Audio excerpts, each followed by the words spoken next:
Hi everybody. So this is the third video in my series on intersecting chords. And in this video we're going to work through an exam style question.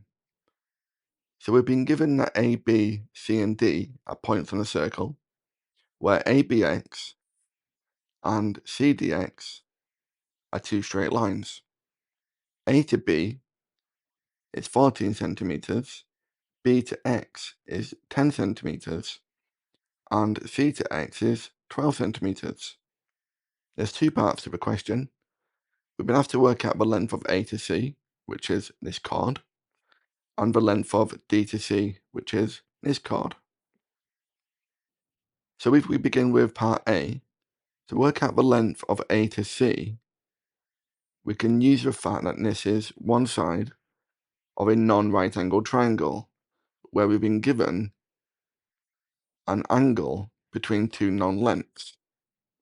So if I sketch this out separately, then we know the base is the 12, the length from A to X will be the 14 plus the 10, so 24 centimeters, and the angle between them both will be 28 degrees. And to work out this length, we need to use the cosine rule. So if I label this angle A, the opposite length will be little a. I can label this angle B, its opposite length of little b, and the third angle C and little c for the 24. So using the cosine rule, we know A squared will be equal to B squared, so 12 squared, plus the C squared, 24 squared, minus 2 lots of B multiplied by C multiplied by the cos of the 28 degrees. And we can work this out on our calculators. So 12 squared plus 24 squared minus 2 lots of 12 times the 24 times the cos of 28. And we get A squared is equal to 211.42.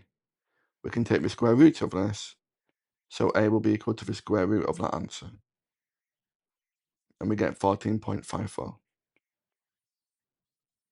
The two decimal places, okay? And this is the length A to C, okay? So for part B, calculate the length D to C, which is this chord here. So now we can use the intersecting chord property.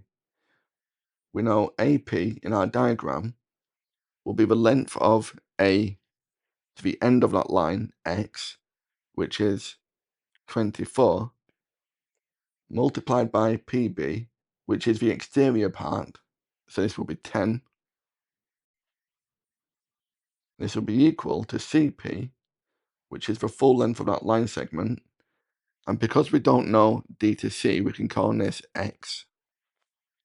So this will be X plus 12, multiplied by PD, the exterior part, which is 12. We can tidy this up, so we get 240 will equal, expanding these brackets out, 12x plus 144. Then we can move 144 to the left-hand side, so we get 96 will equal 12x. And then we can divide both sides by 12, so x will be equal to 8. And this x is the length of D to C. Okay?